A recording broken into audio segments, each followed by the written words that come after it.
जितने लोग खड़े ना सारे हाँ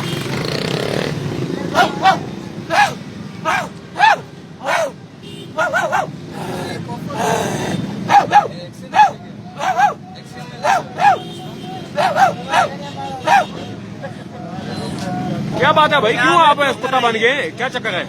आपको पता है कि हमारे सागर में भी एक वाकया हुआ था कि एक गरीब बच्चे को कुत्ते ने काटा था और कुत्ते के काटने की वजह से उसको बर वक्त वैक्सीन नहीं मिली थी और बच्चा मर गया था।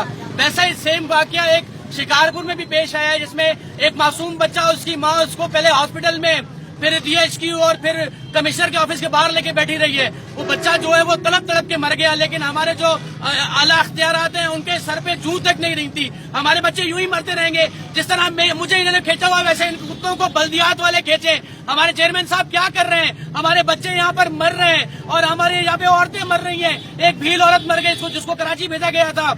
लालू बच्चा यहाँ का था, वो भी मर गया। कि हमारे बच्चे यूं मरने के लिए हैं? अगर किसी अमीर के बच्चे को काट ले उसके लिए सब कुछ मौजूद है, उसके लिए एयर एम्बुलेंस भी आ जाती है, उसके लिए डॉक्टर उसका पैदल बन जाता है, लेकिन गरीब का बच्चा तड़पता रहेगा, मरता रहेगा। तो आज मैंने जो एहतजाज किया है इसका मकसद सिर्फ यही है कि अल्लाह को मानो, हमारे बच्चों से हमारे बच्चों को इन कुत्तों से बचाओ। इन कुत्तों को जैसे मुझे रस्सियां डली हुई है वैसे इन कुत्तों को रस्सियां डालो, इन कुत्तों को मारो, कहीं भी करो, लेकिन हमारे बच्चों को बचाओ।